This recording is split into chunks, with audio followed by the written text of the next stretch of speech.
Oi, gente. Tô aqui na live que eu tô chamando de Roots, porque não foi muito elaborada. Eu vou partilhar um pouquinho as coisas que eu tô lendo e umas reflexões. E quem quiser entrar aí vai ser muito bem-vindo, tá? Bom, eu tô falando aí das ondas da pandemia, porque ontem eu li um artigo rápido no. Eu não me lembro agora qual foi o site, mas hoje eu reabri, já está em outro lugar. É Núcleo de Atenção ao Desenvolvimento Humano. E aí ele fala de um gráfico que foi elaborado com 4 ondas dessa pandemia. Bom, antes de falar dela, eu quero fazer uma retrospectiva rápida aqui dessa coisa que eu tenho feito, né? Comecei com alguns vídeos sobre processo criativo. O primeiro eu fiz pensando justamente no momento inicial da pandemia, em que eu falei do timo, a importância do timo no sistema imunológico. E aí, a partir daí, eu fui desenvolvendo dentro da minha pesquisa, né, como estudante de arte, estudando um pouco de psicologia, psicanálise, retomei alguns textos e aí fui elaborando a meu processo artístico e cheguei a produzir as bonecas, né, que eu chamei da primeira boneca do fim do mundo, por conta desse momento que a gente está vivendo e por conta também do trabalho do Ailton Krenak, que ele fala, né? Manual de como sobreviver ao fim do mundo. Bom, aí, a partir daí, eu senti necessidade também de partilhar que eu vinha discutindo aqui com as pessoas que estavam morando comigo. Uma até foi ontem, já de volta para Guiné, que foi o Didier T. Não, desculpa, ele não foi ainda. Ele foi para Ceará e depois do Ceará ele vai para Guiné, então. Porque agora foi que começaram a abrir os voos, né? Então,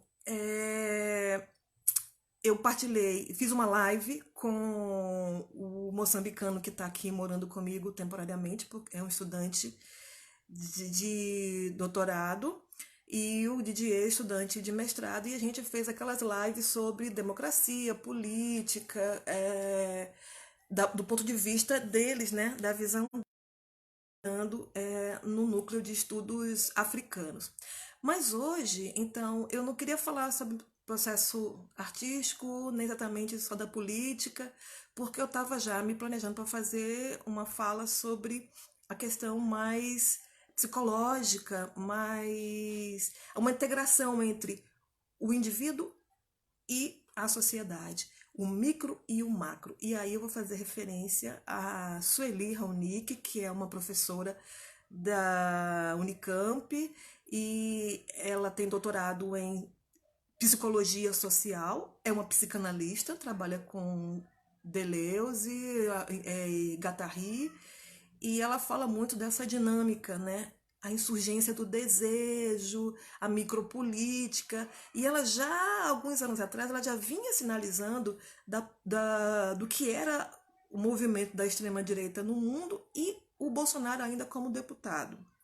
Então, ela é uma pessoa que tem uma visão muito legal desse processo todo, porque quando começou essa questão da extrema-direita no Brasil e que o Bolsonaro tinha chance de ganhar, muita gente ficou assim: não, não vai ganhar, parará, a gente está bem, a gente vai conseguir. E aí veio o resultado. E aí a gente se perguntou de novo: gente, o que foi isso?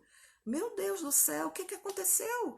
E pessoas próximas, pessoas que a gente convivia, estavam nessa, desiludidos e voltaram por conta dessa desilusão com o PT em alguns aspectos, mas também tinha muita coisa por trás. Isso a gente vai ver, aí tem muita gente que já escreveu, tem o documentário muito legal que fala da eleição de Obama nos Estados Unidos e a questão do BRICS lá na Inglaterra, né, no Reino Unido, de como a manipulação da rede social foi acontecendo e mexendo em eleições no mundo todo.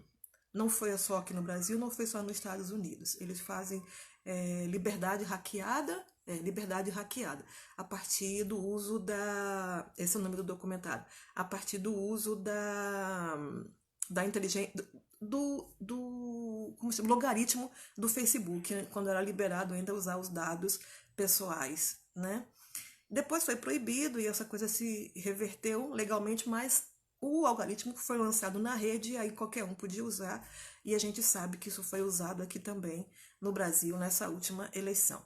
Mas vamos à questão das ondas da pandemia, as ondas da pandemia. Esse gráfico me chamou muita atenção porque a gente já vinha observando, né, essa crise aí grande, não só da questão da saúde, no Brasil a questão da política, a questão financeira, mas também um aumento enorme, drástico das questões psíquicas, né? Muita gente com problemas de depressão, ansiedade, suicídios começaram também. Hoje, essa semana a gente teve já notícias não só daqui, mas em muitos lugares do mundo. E esse gráfico ele fala da evolução da pandemia, adaptado de Tseng 2020. Ele está nesse site, Núcleo de Extensão, não, Núcleo de Atenção ao Desenvolvimento Humano. Bom, ele fala da primeira onda como o caso mesmo, objetivamente falando, do Covid-19, a doença em si. A segunda onda são os casos de urgência da Covid. E a terceira onda, nessa época ele falou em breve, mas já está acontecendo e aconteceu, casos de doenças crônicas descompensadas, né? Pessoas que não estão indo para o hospital, não estão sendo hospitalizadas pelo Covid em si, mas por doenças crônicas que detonam, está sendo deflagrada por vários gatilhos dessa preocupação toda que a gente está vivendo. Então, o medo, a ansiedade e tal. A questão econômica, né? Falta do dinheiro, o impacto disso. E a quarta onda, que são os casos de doenças mentais, estresse financeiro e traumas. Muito interessante esse gráfico. E aí eu vou fazer uma especulação. Não sei se vocês vão concordar. Eu acho que só tem aqui, bom, não importa, vamos lá, eu vou lançar isso aqui. Porque, antes de lançar essa ideia, eu vou falar o seguinte: qual é a minha motivação, né? Eu não sou repórter, não sou jornalista, eu não trabalho com comunicação, eu sou artista visual, artista multimídia, na verdade, trabalho com música, trabalho com meio ambiente, mas a minha motivação é partilhar as minhas reflexões. É isso, por isso que eu estou aqui. Então, partilhar essa reflexão da quinta onda, que ele não fala aqui, que pode não ser colocada porque não está dentro do contexto da saúde. Mas quando a Raquel Raonic fala dessa micropolítica, macropolítica, a relação dos nossos desejos pessoais com o que o sistema macro, né, os governos fazem com os nossos desejos, como é que anda o nosso desejo, como anda a nossa participação, e essa discussão toda em torno da política que está tendo hoje, bipolarizada, em que eu tenho amigos da minha geração que dizem: nossa, eu já cansei, não quero mais discutir isso, não leva a nada. Puxa vida, eu sou de uma geração que viveu a época da ditadura e que a gente ia para a rua, a gente fazia mobilização na escola. Eu fui da escola técnica, teve uma mobilização que eu estou chamando aqui de pacífico revolucionário, porque a gente reivindicou pela melhoria da cantina, que a gente fez não podia, era época de ditadura, a gente tinha sensores da Polícia Federal dentro da escola, né? E a gente sabia que tinha, mas não conhecia todos. E a gente tinha um grêmio e a gente resolveu, então, sim, então vamos fazer, já que a gente tem essa repressão tão grande em cima da gente, vamos embora fazer uma coisa pacífica. A gente foi e sentou no pátio. Dezenas e dezenas de estudantes, acho que tinham, claro, deviam ter algumas centenas. Sentamos no pátio, colocamos música e dissemos que a gente só ia sair do pátio se houvesse a mudança que a gente estava querendo. O diretor era indicado do governo, era a indicação direta. Não tinha uma via de comunicação, assim, era uma repressão realmente bastante grande. E nisso a gente conseguiu. E eu fico falando com meus colegas de geração: gente, Nossa, cadê o nosso espírito revolucionário? Mas precisa ser aquele revolucionário que vai para a luta, e a gente está no momento que os jovens estão lá nos Estados Unidos e agora já em Londres e Inglaterra e outros países, se mobilizando por conta daquela coisa terrível que aconteceu e que vem acontecendo sempre, na verdade não aconteceu pela primeira vez, mas que detonou. E foi como também veio acontecendo alguns anos atrás, antes disso tudo que está passando o Brasil, né? As ondas das revoluções, a nova primavera revolucionária no Oriente Médio. Bom, essa quinta onda, eu estou pensando nisso aí, essa onda revolucionária que está começando a acontecer. Será que vai ampliar? Será que vai alcançar o mundo todo? Será que isso vai se sustentar? Não importa, ela está acontecendo. E aí a minha reflexão é, e a nossa micro-revolução pessoal? Como é que a gente está se posicionando? Por isso que eu venho aqui e estou partilhando coisas que eu estou refletindo, porque é a minha forma de me sentir bem. Essa é a minha forma de me sentir bem. É a forma com que eu sei estar no mundo. É a forma com que eu vim, de fato, para estar no mundo. Aí eu entraria até por questões que eu formulo meu pensamento, né? Que é uma crença, uma convicção, não é uma crença, aliás, é uma convicção que a gente tem uma vida espiritual e nós somos espíritos encarnados aqui. E aí eu vou falar com um outro grupo de pessoas que são as pessoas espiritualistas. Tem uma tendência muito grande das pessoas que têm, né, essa vocação e essa atuação pela espiritualidade em não se discutir política. E eu tenho um pouco de dificuldade de aceitar isso, porque minha visão é completamente diferente. Primeiro, nós estamos no Ocidente e a referência então vai ser o quê? Jesus para mim foi o maior revolucionário no planeta. Falando de amor, mas não de forma alienada, não de forma ativa. Todo mundo sabe a história dele como foi, em que momentos que ele até perdeu, né, a cabeça, perdeu a cabeça, encheu o saco, perdeu a cabeça, chutou todo mundo no mercado, chutou as pessoas não, chutou as coisas no templo, né, em que as pessoas estavam fazendo mercância ali na frente do templo. Bom, mas então esse parâmetro desse revolucionário pacífico, né? E porque muitas pessoas da minha geração e até outras vão dizer, nossa, mas precisa chegar a esse ponto, precisa partir para agressão. Como assim partir para agressão? Aí teve uma fala muito bacana de uma menina, uma feminista, que ela, acho que foi ontem esse vídeo dela, tá na internet, em que ela fala, nós não estamos, quer dizer, as pessoas que estão lá incendiando, que estão fazendo quebra-quebra, elas estão reagindo a uma agressão inicial. Não vamos incentivar a agressão. Mas ela chamou muita atenção para isso. Quem é que está sendo o real agressor? Quem é que está de fato agredindo as pessoas? Olha, esse sistema está aí há tanto tempo e a gente está sendo só machucado, maltratado, morto.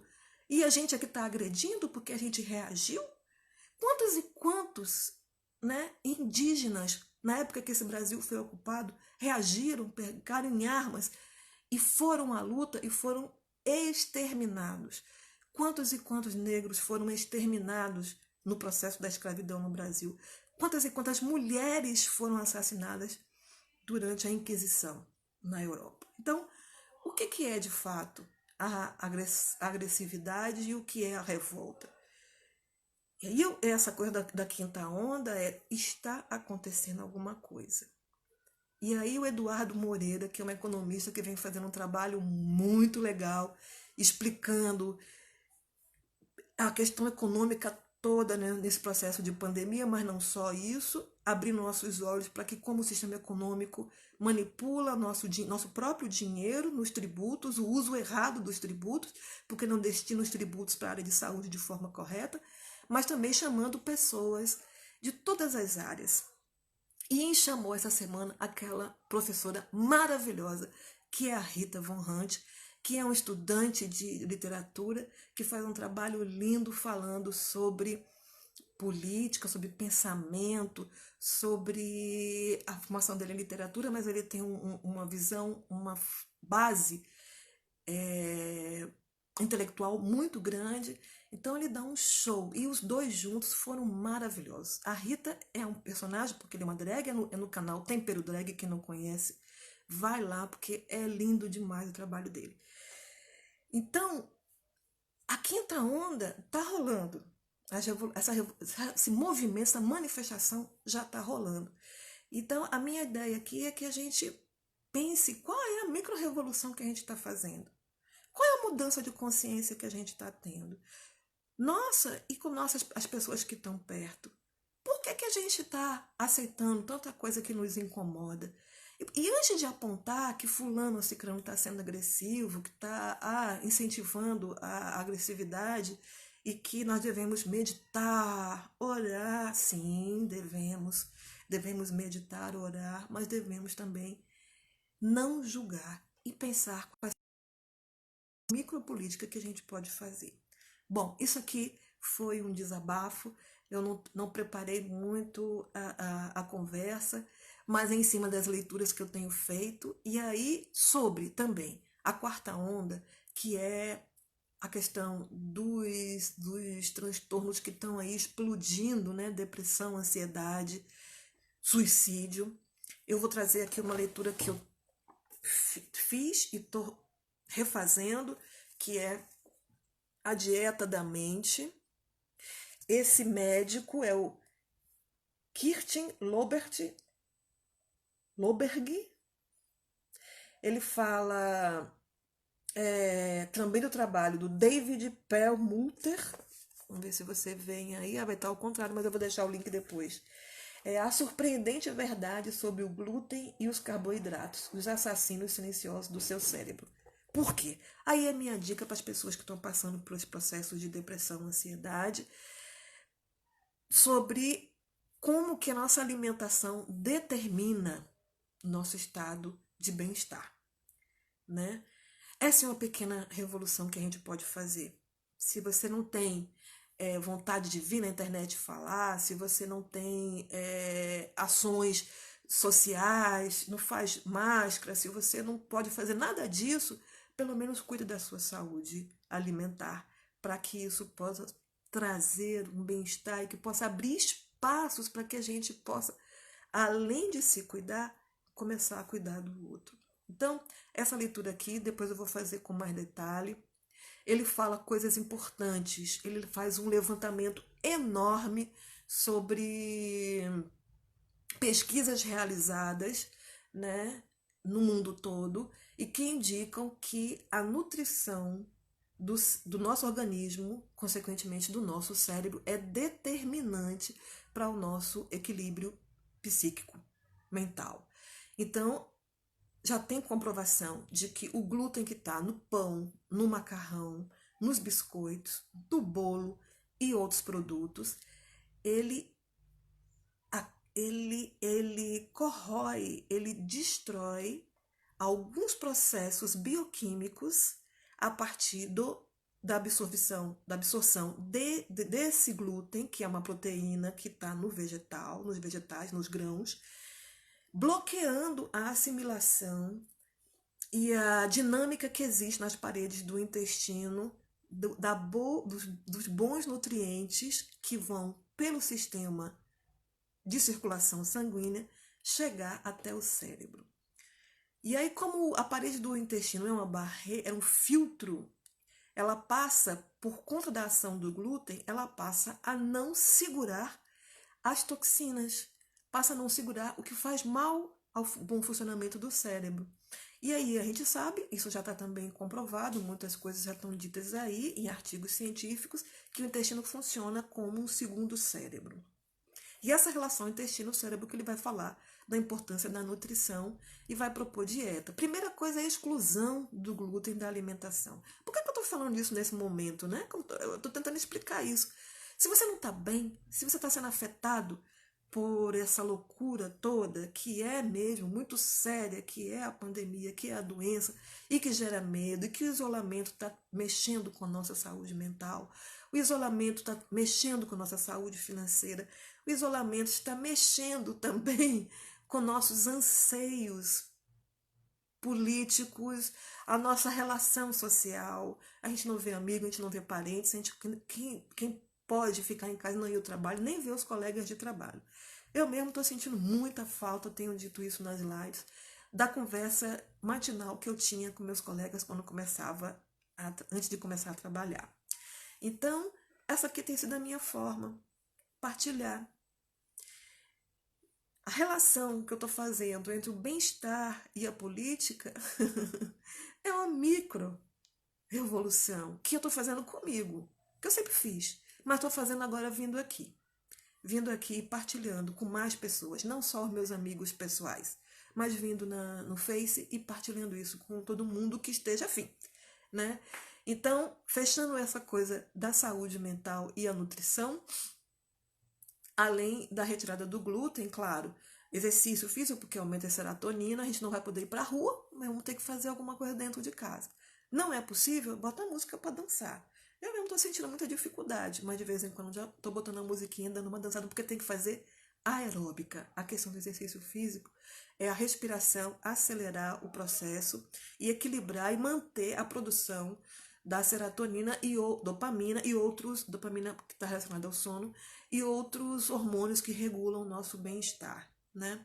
Então, a retirada do glúten, o exercício físico e uma alimentação que ajude a produzir e equilibrar melhor essa relação dos hormônios, né, com o nosso cérebro e, consequentemente, diminuindo a ansiedade, diminuindo a depressão. Um parêntese aí para depressão, para ansiedade, para tudo isso. Procure um acompanhamento médico. Procure um terapeuta. Tem muita gente fazendo atendimento online, certo? Isso aqui é uma dica, não é para fazer sozinho, sem acompanhamento. Eu faço, tenho meu acompanhamento, tanto médico como psicológico, e eu pesquiso, eu estudo e experimento comigo há muito tempo. Mas não recomendo a ninguém fazer sem orientação, hein, gente? Por favor, para não ter esse mal entendido. Bom, mas voltando ao que ele diz, os alimentos, os superalimentos, né? Como cúrcuma, que é aquele alimento que é muito dado na comida indiana, que dá aquela cor amarela ao tempero que a gente chama de curry, né? Você acha isso nessas lojas de produtos naturais e naquelas lojas de suplemento que vendem também, vendem grãos, né? Ele fala quantos grãos, mas eu não vou generalizar, não são todos os grãos e em todas as medidas. O glúten está presente principalmente na farinha de trigo, né? Bom, mas voltando à cúrcuma, é aquele tempero amarelo que vem de uma raiz.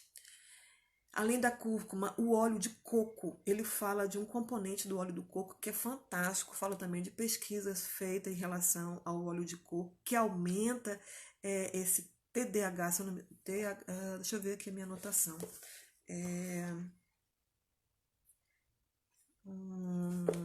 Acho que eu agora não vou achar, mas TBA, se eu não me engano. Bom, é um super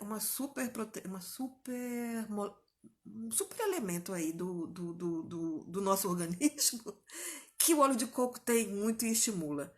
Desculpa estar assim sem as referências direito, mas está tudo aqui no livro. Eu posso fazer um resumo depois. É porque eu estava muito envolvida com isso de manhã e de repente foi pega por esses acontecimentos, notícia de suicídio, aí eu vim mesmo sem estar muito preparada. Além do óleo de coco, a cúrcuma, retirar o glúten e exercícios físicos. Bom, e eu vou indicar o processo de respiração consciente, meditação e presença. Aí chegou na minha praia. Eu faço alguns trabalhos com isso há algum tempo. E o que é isso, né? Presença. Presença é você ter consciência do seu aspecto espiritual. Nada ligado com religião, apesar de que as grandes religiões do planeta todas falam disso. O hinduísmo vai falar disso, o budismo vai falar disso, o cristianismo vai falar disso quando Jesus fala, venha a mim o reino do céu. É o reino do céu, a presença, é o espírito, é essa coisa maior que a gente não sabe explicar, né? A presença é a partir da respiração. Tem um autor que fala muito que oi, Lude, cúrcuma na alimentação, exatamente. Eckhart Tolle é um autor que fala desse estado de presença. Eu aprendi isso na dinâmica energética do psiquismo, que foi criada por uma brasileira e uma argentina. Tem aqui na Bahia. Procurem DEP, Dinâmica Energética do Psiquismo. É um trabalho iniciático fantástico, maravilhoso, e que une o conhecimento da psicologia ocidental com o autoconhecimento, a filosofia oriental, em que a gente aprende a trazer esse estado de presença. Só em falar, eu já me sinto na minha presença. Vocês perceberam que eu desacelerei? Eu estava um pouco acelerada. Mas só em falar da minha presença, porque eu já pratico isso, a presença se instala. Gente, não é nada do outro mundo, não é nada assim, aquela metafísica que a gente não alcança. São práticas simples de respiração. Na internet tem muito disso. Que é o quê? O que os indianos falam da respiração? Para o indiano, a respiração cura tudo. É como a respiração é a nossa própria farmácia. Se a gente procurar conhecer como que está a nossa respiração, a gente vai entender o que está desequilibrado da gente. Mas para começar, uma coisa muito simples é respirar, inspirando e segurando esse ar dentro do pulmão e depois soltar. Só em fazer isso um pouquinho, olha, já desacelerei mais. Só em fazer isso um pouquinho em alguns momentos do dia, já dá uma equilibrada legal. A prática da yoga fala disso, né? Olha só, nossa, eu estou espantada como eu mesmo estava acelerada. A prática da yoga fala isso, né? A prática da criatividade vai ajudar nisso, que é você entrar em conexão com você mesmo. É outra coisa, além da respiração e da presença. Mas a prática da criatividade está muito próxima desse estado de presença, que é quando você está em você, quando você está presente, quando você está ali. Não está no futuro pensando o que vai acontecer, não está no passado preso às coisas que já aconteceram. Esse é o estado de presença, que é você trazer o seu espírito para o aqui agora, a sua consciência para o aqui e agora. E isso te abre os seus corpos sutis. Nós temos corpos energéticos em torno da gente, faz uma comunicação, faz uma integração, e aí você consegue diminuir o estado de ansiedade. Consegue diminuir o estado de depressão. Sobre depressão eu teria muita coisa para falar, porque tem vários graus de depressão, né? Tem a depressão leve, tem a depressão intermediária e tem a depressão profunda, que aí são casos clínicos que precisam de acompanhamento médico, clínico, psiquiátrico. Porém, existe aquela leve depressão, e que a grande maioria, que é uma epidemia isso hoje no mundo, né? A grande maioria passa, em alguma medida, em algum momento, por estado de depressão. Então, eu estou falando mais essas dicas para esse pessoal, para gente, para mim. Estados que a gente consegue trazer e que ajuda a melhorar essa ansiedade, essa depressão. Vou dar outra respirada. Vamos respirar aí um pouquinho?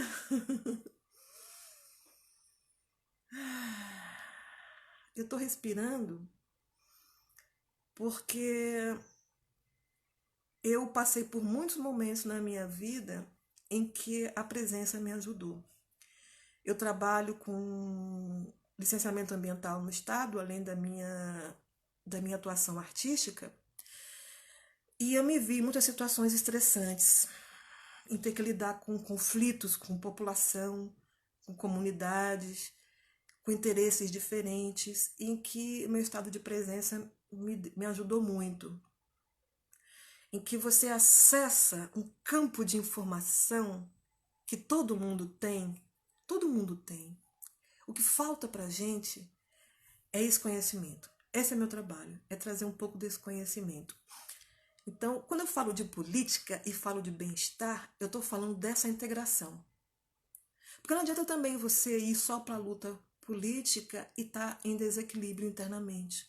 Porque aí sim você vai dar vazão ao ódio, à agressão. Não estou julgando. Eu estou falando que existe um caminho do meio. Eu reconheço que quando a agressividade ela sai e ela explode, eu não estou tirando o mérito nem julgando quando isso acontece. Estou falando que a gente pode encontrar um caminho do meio. Em vez de acusar, em vez de jogar para fora todo o ódio que está guardado dentro da gente, a gente ir abrindo espaços internos para entender como que a indignação pode ir para a luta. A justa indignação. Aquela indignação que faz a gente tomar atitudes de forma um pouco mais racional, dando espaço ao emocional, porque a indignação vem pela questão emocional, dos nossos sentimentos. A gente fica indignado quando vê uma injustiça. A gente fica indignado, senão a gente está morto, apático. E, na verdade, grande parte da gente está zumbi. Está meio morta e meio viva. Porque ouve as coisas acontecer, vê as coisas acontecer e já não tem reação. Aquela coisa da Hannah Arendt, a banalização do mal. Boa parte da gente está assim. Fica ali ouvindo, assistindo a televisão, assistindo as notícias, vendo a crueldade acontecer e não se mobiliza, parece que faz parte da vida. Não, não faz parte da vida. Faz parte da vida, não. Então, eu tenho atenção ao lado espiritual e tenho atenção à minha atuação política. A minha atuação política, seja microatuação, seja macroatuação, seja na associação de bairro, seja na associação profissional.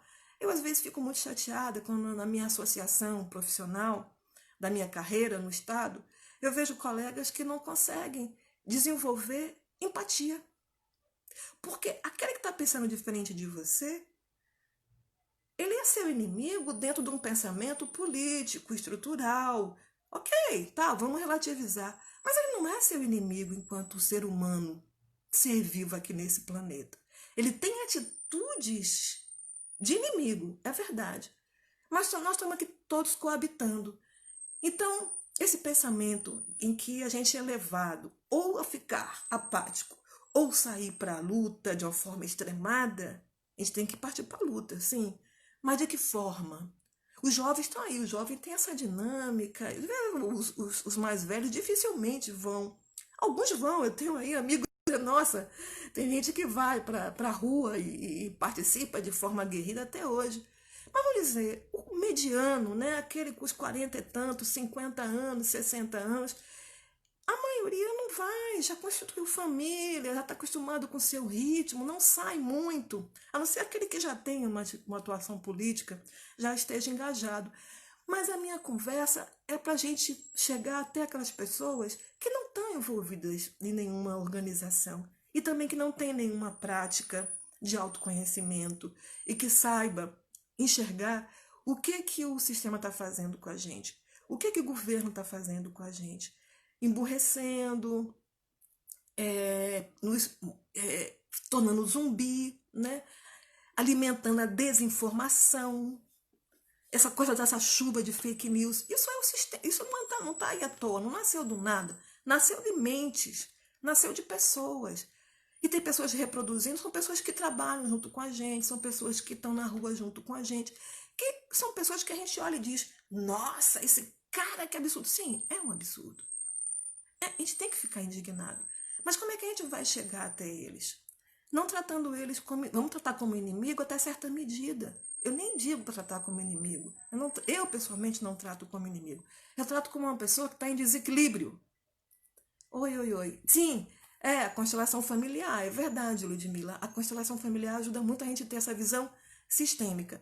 Até tem a nomenclatura da constelação sistêmica, que abrange mais do que a constelação familiar, né? Que é olhar para os grupos de forma sistêmica, em que a gente aprende, boa lembrança, Ludmila, em que a gente aprende que os nossos antepassados, nós temos no nosso sistema toda a informação dos nossos antepassados, tudo aquilo que nossos antepassados viveram. E aí a gente manifesta muitas coisas que a gente não tem consciência. Um ódio, de repente, que vem lá de uma coisa que aconteceu atrás. E a gente fica preso, energética, que está na nossa psique, que está no nosso campo energético, que faz a gente entrar em sintonia com uma baixa vibração, que faz entrar em sintonia com esse ódio que está aí disseminado. As pessoas estão jogando sementes de ódio e a gente deixa essa semente de ódio cair no nosso campo, no nosso corpo, na nossa mente, no nosso coração e deixa germinar. Com isso, gente, por favor, não me julguem achando que eu sou imobilista, que eu sou pacifista, que não vai para a luta. Não é isso. Eu estou trazendo aqui uma outra via para acrescentar e interligar com essa via macropolítica, que é a revolução interna. Que alguns vão chamar de reforma íntima, de autoconhecimento, de um monte de coisa. Mas eu estou falando de revolução interna, que é esse termo que a Sueli Raonic fala, que ela bebe no Guattari e no Deleuze. E não só bebe, como ela transforma, ela faz uma coisa maravilhosa, que é trazer essa ideia das manifestações micro-revolucionárias, né, dos movimentos. Como é importante ver o movimento dos jovens, ver o movimento feminista, ver as manifestações culturais que estão aí vivas até hoje. Vivas. E é nelas que a gente tem que estar atento com o nosso olhar. Onde é que a gente vai encontrar força para continuar revigorando aquilo que está amortecido dentro da gente? Bom, estou fazendo uma salada mista, falei de respiração, falei de alimentação, falei de constelação familiar, falei de autoconhecimento, política. É assim que eu entendo. Eu não sou espiritualista de ficar meditando, afastada lá no retiro o tempo todo. Não sou incendiária de ir para a rua tocar fogo. Vou para a rua. Não recrimino quem está tocando fogo, hein, gente? Eu entendo isso socialmente, hein? Eu entendo que é como uma coisa que acontece com o corpo da gente. Por exemplo, se você contamina seu corpo, contamina seu corpo, contamina seu corpo, o que é que vai acontecer? Seu corpo vai começar a explodir com coisas, expurgar. E o que aconteceu lá, a galera botando fogo, é um expurgo. Então, mas a minha linha eu prefiro cuidar do meu corpo para que não aconteçam essas grandes explosões. Mas socialmente a gente não tem o mesmo nível de consciência, né? E essa autocompreensão, socialmente falando. Então, vai explodir. Claro que vai explodir. É o processo, é natural, está contaminado de agressão, está contaminado de injustiça. O tecido social está todo aí distorcido, doente. Claro que vai explodir. Então, voltando aqui à minha proposta, é que a gente, essa geração minha, eu tô vendo aqui algumas pessoas que têm atuação política, oi Derli, outras têm atuação artística, tô vendo a Suki aqui. Façam perguntas se vocês quiserem pra gente bater uma bola. Mas quem chegou agora, a ideia é só fazer uma integração entre a micro-realidade, que somos nós, o nosso corpo, tanto o micro como das nossas células, quanto o micro enquanto indivíduo, e o macro, que é o social, o coletivo, o mundial, o político. Então, essa é um fluxo, né? Você não faz revolução se você não tiver consciência individual. E isso está em todos os manuais. Né? A política vai fazer o quê? A mobilização. Os pensadores políticos não falam da mobilização. Eu estou fazendo a mobilização nesse sentido que não vamos olhar só para o macro político, vamos também olhar para a nossa questão interna, nossa saúde, porque a quarta onda, que eu falei aí, foram 4 ondas. A primeira, a onda mesmo da Covid-19, a questão da doença mesmo. A segunda onda, que foi o agravamento, como foi, Ana?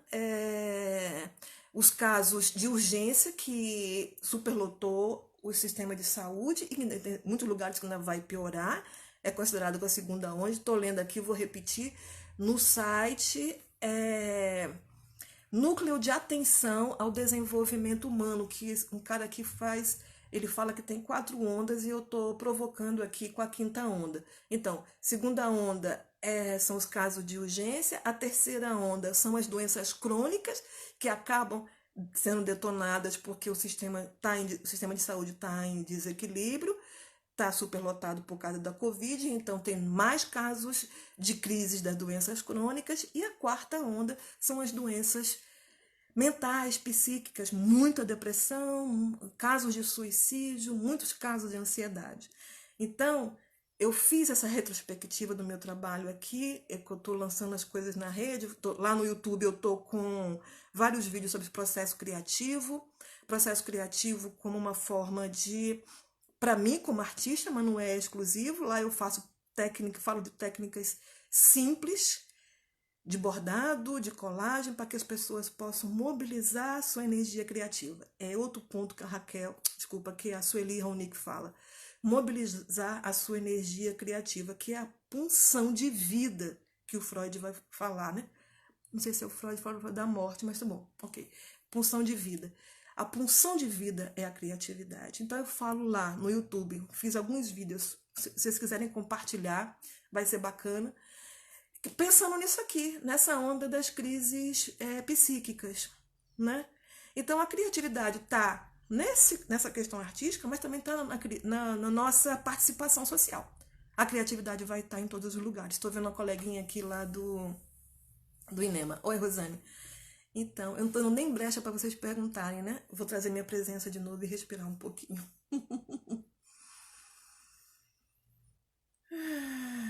Essa live é Roots.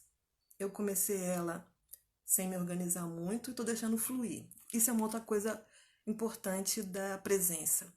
É você entrar em harmonia com o nosso fluxo de vida, o fluxo criativo.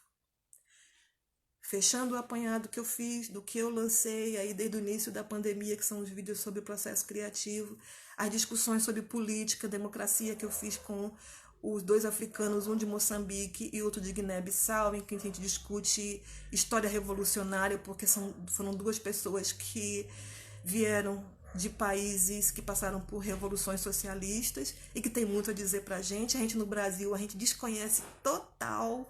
Assim, não falo das pessoas que têm conhecimento porque estão na luta política. Eu estou falando aqui por senso comum, né? O habitante do Brasil, das nossas cidades que não se interessa por política. Todo mundo hoje em dia diz assim: ah, eu não gosto de política, nunca leio um texto de política. Ah, eu não sou de esquerda porque nunca leu um texto de esquerda. Ah, eu sou de direita. Nunca leu um texto sobre liberalismo, neoliberalismo. Nunca leu nada, só fica reproduzindo. Então, a gente precisa trazer esses conceitos para que se tenha uma discussão pautada na verdade, nas coisas reais e não no disse-me disse porque eu ouvi dizer e eu me identifico, como a Anitta falou na live. Ah, as pessoas, eu faço uma coisa, a pessoa diz que eu sou de direita, eu faço outra, pessoa diz que eu sou de esquerda. Eu quero saber o que eu sou. É assim a maioria da população. Não sabem o que é o pensamento ideológico que o tal do Bolsonaro fica aí criticando tanto. Não sabem, né? Bom, essa foi a minha segunda contribuição à discussão política. E essa está sendo a terceira, que é trazer um pouco dessa questão do equilíbrio pessoal, os caminhos para a gente ajudar a gente e as pessoas que estão próximas com o autoconhecimento de forma simples, procurando um bem-estar. Falei da alimentação, vou trazer aqui de novo quem chegou agora, a dieta da mente. Falei de respiração, presença. Só em falar em presença, gente, a minha presença se instala. É muito bom isso. E das técnicas de autoconhecimento e essa coisa que a Ludmilla trouxe da constelação familiar. Bom, tem muita coisa, viu? Tem muita coisa para ser dita. O importante é essa conexão entre essas duas vias, o individual e o coletivo. A nossa geração de pessoas de 40, 50, 60 anos, a maioria está desestimulada, tem muita gente deprimindo. Eu tenho recebido várias mensagens de pessoas que estão muito mal, sozinhas em casa ou com filhos com problema, filhos tendo crise, que não sabem mais o que fazer com os filhos. Porque aí outra coisa para pensar, né? Que cidade é essa que a gente construiu pra gente? Que casa é essa que a gente construiu pra gente, que são esses apartamentos minúsculos? Foi a gente que construiu? Como é que o sistema fez isso? Eu vou falar uma coisa para vocês. Eu moro numa casa que tem uma área grande, uma área bacana aqui na frente. O terreno é estreito, mas eu tenho um jardim legal. Deixa eu ver se dá pra ver. Quem não conhece aqui em casa, algumas pessoas, tá vendo lá? Ah lá. Algumas pessoas conhecem aqui em casa. Não é nada sofisticado. É muito simples, é um jardim roots, certo? Eu comprei isso aqui quando a minha primeira filha nasceu. Isso é uma coisa que eu queria falar hoje também. As opções que a gente faz. As opções que o sistema leva a gente a fazer. Esse pensamento burguês que a gente acha que não tem, que a gente tem. Por que eu pago 300 mil num apartamento de 2, 3 quartos na Pituba e não compro um terreno com espaço para meus filhos num bairro mais popular? Olha a ideologia do sistema agindo em você, indivíduo. E você, a gente vai agindo como manada, né? Eu também ajo como manada, por exemplo. Não consigo mais, hoje em dia, deixar de ter plano de saúde, porque eu já tenho mais de 50 anos, é um pouco arriscado. Mas durante um tempo que eu estava sem grana, eu abria mão de plano de saúde, acreditava no meu conhecimento de ervas, procurava apoio na homeopatia, procurava apoio no naturismo e ficava meses e meses sem plano de saúde, cuidando dos meus 3 filhos, porque eu estava sem dinheiro. Como é que eu ia pagar o plano de saúde? É uma questão de estratégia, olha a economia financeira entrando na jogada aí. Mas eu tinha uma convicção comigo, eu achava que a homeopatia e a alimentação natural ia dar segurança para mim, para os meus filhos, e que eu não precisava ficar refém de plano de saúde. Olha quanta coisa a gente pode fazer. Ó, de novo, não estou recomendando para ninguém abrir mão de plano de saúde. Estou dando um exemplo da minha vida, porque é aquela coisa da gente encontrar verdades dentro da gente, sabe? Minha mãe me criou com homeopatia e com alimentação natural e macrobiótica. Aí eu cresci sendo refém de plano de saúde, para enriquecer plano de saúde. Outra coisa é a educação. A gente cresce burguesinho porque a gente teve uma formação e é profissional liberal, é engenheiro, é arquiteto, sei lá o quê. Ah, a gente tem que botar o nosso filho numa escola particular. Tá. Isso aí eu não consegui fazer muito não, mas eu tenho exemplo da minha prima no Rio de Janeiro, que é filha de professora. Essa prima minha nunca botou as filhas dela numa escola particular. Qual foi a prioridade dela? Juntar o mundo, dando uma outra visão de mundo para essas meninas. São opções, são caminhos, cada um vai encontrar e construir o seu. Não dá para a gente reproduzir esse sistema, ficar refém de sistema de saúde. Ah, outra coisa, médico. O que a gente tem para dizer de um médico que te recebe no consultório, por exemplo? Eu já procurei médico várias vezes para falar de enxaqueca. Tem uma enxaqueca aí que hoje em dia eu trato ela de uma outra forma, está bem menor, mas sofri muito. E o médico me dizer, vários médicos chegarem e me dizer assim: ah, tomou analgésico. Eu fico: oi? Como assim? Você estudou 6 anos na faculdade, na universidade, você tem o título de médico. Para eu vir aqui falar de enxaqueca, você me dizer para eu tomar um analgésico? Pô, velho, tem alguma coisa errada aí. Tá errado, não tá certo. Outra coisa foi quando eu tive o problema de nódulo no seio, era gordura, né, no seio, e aí também a médica dizia: ah, eu só posso fazer punção. Enfiava uma agulha desse tamanho, sem anestesia, e dizia: não tem jeito, só tem isso a fazer. Tirar. Eu falei: mas o que está causando isso? Eu fui procurar minhas coisas, né? Eu fui atrás de alimentação natural, fiz uma dieta viva, fantástica, dieta viva, em que você pega do broto, você pega toda a energia vital do broto para fazer o seu organismo entrar de novo num processo de autodefesa, trazer energia, reativar o seu curador interno, Olha quantas micro revoluções a gente pode fazer. Eu venci esse problema que comecei a ter. Começou de 6 em 6 meses, 3 em 3 meses. Depois eu estava todo mês indo no médico para o médico me enfiar uma agulha. Pô, pelo amor de Deus! Também comprei essa casa quando ia nascer meu primeiro filho. Isso, Lude. É, são micro revoluções que a gente pode fazer, né? Porque a grande maioria está acomodado, assim, eu tenho um trabalho. Os que tem, né? Porque quem não tem também dá seus pulos, mas não tem a oportunidade, não tem o conhecimento, não tem um monte de coisa. E a gente tem essa coisa, me formei, sou profissional, tenho o meu salário, vou comprar minha casa, meu apartamento e vou viver dentro do que a vida me diz. O que é a vida me diz? O que que... Depois falo mais sobre enxaqueca, tá? Falo sobre mais... Beleza. É uma luta, viu, esse negócio de enxaqueca. Esse livro aqui o cara fala muito sobre enxaqueca também, tirando o glúten e usando esses superelementos como a cúrcuma e o óleo de coco. Porque a enxaqueca é um processo inflamatório. Vou falar rapidinho. A enxaqueca é um processo inflamatório. Para as mulheres, em grande parte, tem a ver com o período menstrual. Mas olha só, eu já estou ficando sem menstruar e continuo tendo enxaqueca, bem mais leve, viu? Quase não tenho. Então, a coisa hormonal continua atuando e cria um processo inflamatório no corpo da gente. Bom, mas aí também entra a coisa da presença.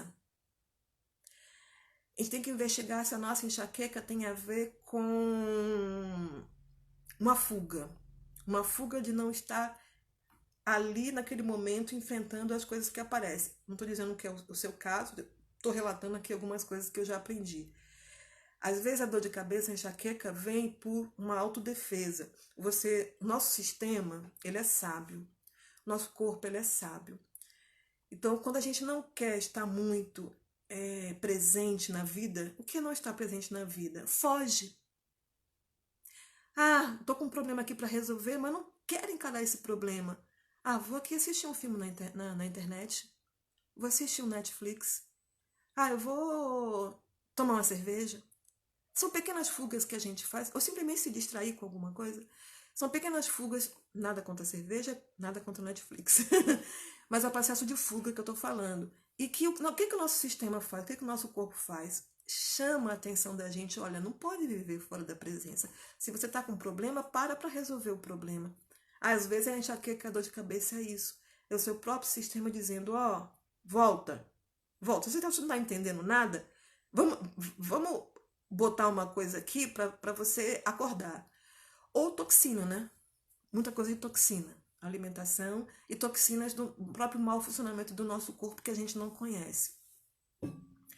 Enxaqueca tem muito a ver com toxina, com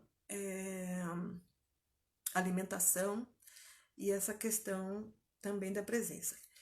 Poderia falar também de questões espirituais, mas eu não vejo questão espiritual desvinculada da nossa constituição hoje, nosso corpo hoje. O espiritual age porque a gente vem para esse mundo, vem para essa encarnação com um monte de informações, ou seja, nossas doenças, nossos problemas, de coisas que a gente ficou de resolver aqui. Então, se a enxaqueca vem com um processo de fuga, é porque você se comprometeu que você ia ser uma pessoa mais consciente e você não está conseguindo. Por exemplo, tá? Eu já tomei remédio, já fui a psiquiatra, já fiz um monte de coisa, já fiz acupuntura, mas o processo que eu tô achando que é mais profundo é esse estado de presença. Sem eliminar todas essas vias, que é alimentação, respiração, exercício físico, se conhecer, né, e dar vazão a esse fluxo criativo, vazão ao seu estado de vida, né, que é a criatividade, a energia da vida é a criatividade, a criação. Bom, nossa, quanta coisa, quanto leque a gente abriu. Outra coisa então, voltando ao nosso status social, né? O status social leva a gente a ser refém do sistema de saúde e a Covid está ensinando muito isso pra gente, que a gente, assim, a saúde, o sistema de saúde, a ciência não conhece muita coisa disso, já conhece, mas não conhece tudo. e está sendo surpreendido, né? Os vírus estão surpreendendo aí, sempre tem uma onda de um vírus diferente surpreendendo a ciência médica, enquanto que a grande cura, na verdade, pelo conhecimento tradicional, sem diminuir aí o conhecimento tradicional, que saiu um outro debate, né? A antropologia vai falar bem disso, não é diminuindo o conhecimento tradicional, vamos dizer, o conhecimento cultural de determinados povos que não aderiram à medicina ortodoxa, né? Da ciência ortodoxa ocidental. Então, quando o Madagascar traz aquele remédio com base na artemísia, a ciência, a OMS fala, mas não está comprovado. E o que está comprovado de cura do Covid-19? Não tem também nada comprovado. Tem experimentos. Estão experimentando aí alguns medicamentos que funcionam melhor ou pior. Mas a medicina não sabe. E a gente fica criando, entendendo que médico é quase um semideus. A gente vai para o médico achando que ele que vai saber tudo da gente. Não. O médico não sabe muito da gente. Tem lá os CIDs, tem lá os estudos, sabem muita coisa, nos ajuda muito. Não recomendo não ir ao médico, eu vou a médico, mas eu aprendi a olhar para médico como um profissional que está aprendendo e de uma ciência que não se sabe tudo. Uma ciência que não sabe tudo. Está em construção. Então, eu leio, procuro me informar e vou ao médico já com um parâmetro do que eu estou entendendo o que está acontecendo com o meu corpo. Que eu aprendi a olhar para o meu corpo. Essa é uma micro-revolução, né? Você conhecer o seu corpo. E esse cara, esse médico, fala muito disso. Ele é médico e fala pra gente que não é médico. Gente, médico não sabe tudo. Médico não sabe nada disso aqui. A maioria dos médicos, médico mediano, esse que você vai no seu plano de saúde ou no SUS, não estudou neurociência, não estudou nutrição, porque hoje a neurociência tá junto com a nutrição, falando de como que a nutrição é importante para a saúde mental e física, né? Esses hormônios que estão sendo entendidos cada vez mais agora, como que eles funcionam, essa relação cérebro-intestino que a gente falou. Então ele mesmo fala, não é falar mal do médico, mas é encarar a realidade. O médico não é formado para isso, para essa visão sistêmica, para uma visão mais holística. Hoje a gente já tem o SUS atendendo, mas aceitando a medicina integrativa, né? Complementar, mas é pouco. É pouco. E mesmo dentro desse universo, a gente também não pode ir sem ter esse trabalho com a nossa própria consciência. Eu vou para um trabalho de autoconhecimento, de cura natural, mas fico muito atenta assim, mas beleza, isso funcionou para você. Será que vai funcionar para mim?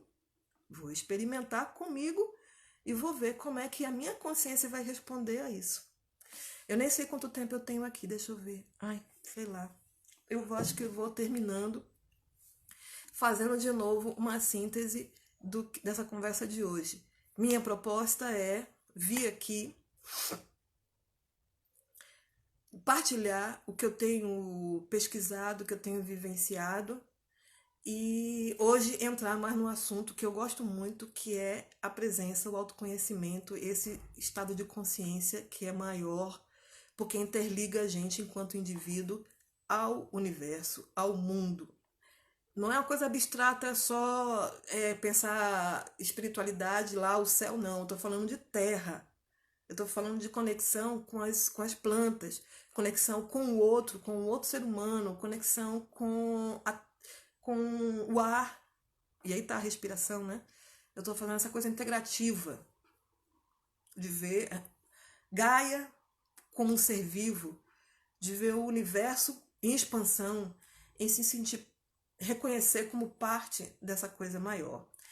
Nisso, a gente vai estar falando, a gente falou hoje aqui disso que está acontecendo de movimento no mundo, que é a revolução lá a partir do assassinato do rapaz, o negro, em Minnesota, a fala maravilhosa da menina, que ela falou que a agressão que está acontecendo, a violência, é uma devolução, olha o sistema devolvendo, né? Devolvendo a coisa. Se a gente não entender o que é sistema, a gente não entende o que está acontecendo a nível social, a nível histórico e a nível individual. Se eu não trato do meu corpo, eu fico doente. Se eu não trato da minha comunidade, a comunidade fica doente.